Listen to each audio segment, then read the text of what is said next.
સુરત શિક્ષક આપઘાત કેસ મામલે પરિવારજનો અને સમાજના અગ્રણીઓ કલેક્ટર કચેરી પહોંચ્યા હતા અને આવેદનપત્ર આપી રજૂઆત કરી હતી. સુરતમાં 31મી જુલાઈના રોજ જિલ્લા પંચાયત ક્વાર્ટરમાં રહેતા શિક્ષકે પોતાના 2 પુત્રોને ઠંડા પાણીમાં ઝેરી દવા ભેળવી મોતને ઘાટ ઉતાર્યા બાદ પોતે પણ ગળે ફાંસો ખાઈને આપઘાત કરી લીધો હતો. આ ઘટનામાં જવાબદાર શિક્ષકની પત્ની અને તેના પ્રેમી વિરુદ્ધ પ્રેરણાનો ગુનો નોંધીને બંનેને જેલના સળિયા પાછળ ધકેલી લેવામાં આવ્યા છે.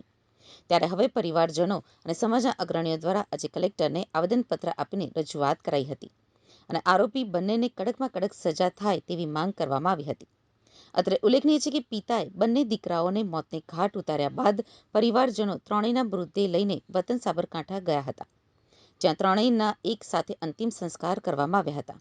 આજે પરિવારજનો અને સમાજના અગ્રણીઓ માત્ર કલેક્ટરને આવેદનપત્ર આપીને પત્ની અને તેના પ્રેમીને કડકમાં કડક સજા થાય એવી માંગ કરવા માટે આવ્યા હતા. તમામ વતન રવાના થયા હતા.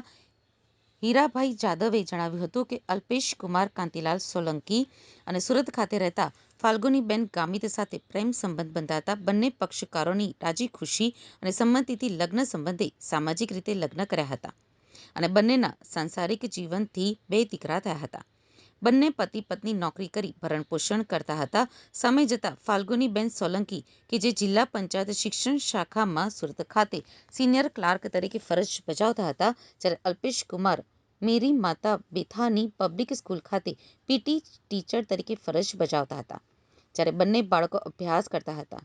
આ દરમિયાન ફાલ્ગુનીબેન તેના સાથી કર્મચારી નામે નરેશભાઈ રાઠોડ કે જે વિસ્તરણ અધિકારી જિલ્લા પંચાયત સુરત ખાતે ફરજ બજાવતા હતા અને બંને અનૈતિક અને અવૈધ સંબંધો સાથે લગ્નેતર સંબંધોથી જોડાયા હતા, જેની જાણ અલ્પેશ કુમારને થતાં પોતાની પત્નીને ઘણી સમજાવી હતી. પતિ પોતાની ડાયરીમાં તમામ બાબતો લખતા હતા. અલ્પેશ કુમાર પોતાના 2 દીકરા અને પોતે તેની સાથે અતૂટ પ્રેમ સંબંધ અને લાગણી સાથેના ભવોભવના સંગાથના અતૂટ તાંતણે જોડાયેલા હતા. પરંતુ ફાલ્ગુનીબેને પોતે સ્વચ્છંદી, પોતાની મનસ્વી રીતે જીવવા ટેવાયેલા અને ખરાબ બદીઓ સાથેની સ્ત્રી છે તેની જાણ અલ્પેશભાઈને થતાં અલ્પેશભાઈ પોતાની ડાયરીમાં આ લાગણીઓના સંબંધો સાથે ડાયરી છેલ્લા ઘણા સમયથી લખી હતી, પરંતુ તેમના પત્ની કોઈ પણ રીતે તેમના માર્ગેથી પાછા વળેલા નહીં અને પોતાના બાળકો પ્રત્યે પણ કોઈ દયાભાવ કે પુત્ર પ્રેમના લાગણીના સંબંધો રાખ્યા કે નિભાવ્યા નહોતા.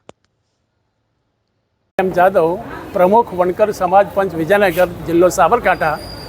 અમે આજ રોજ માન્ય કલેક્ટર સાહેબને મળવા માટે એટલા માટે આવેલા કે અહીંયા 31/7/2025ના રોજ ભાઈ અલ્પેશભાઈ નામના અહીંયા રહેતા વ્યક્તિ એ પોતાના 2 બાળકો સાથે જે કામ કર્યું છે, પોતે સુસાઇડ કર્યો છે અને 2 બાળકોને કેફી દ્રવ્ય પીવડાવીને એમનું જે મૃત્યુને ઘાટ ઉતાર્યા છે એ શેના માટે છે?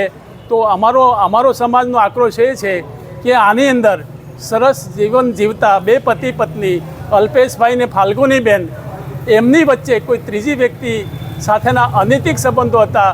એ અનૈતિક સંબંધોમાં અલ્પેશભાઈએ બહુ સમજણ આપી, પણ એ વાતને કોઈ નરેશભાઈ અને ફાલ્ગુનીબેનને ધ્યાનમાં ન લીધું અને એને લાગી આવતા પોતાના 2 બાળકો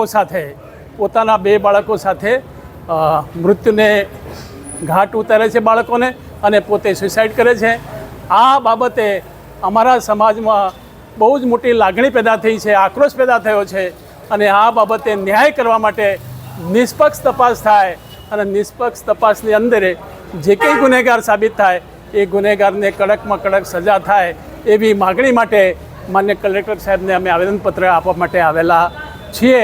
અમને આશા છે કે આની અંદર અમને અને અમારી સમાજને ન્યાય મળશે અને અમને સંતોષ થશે.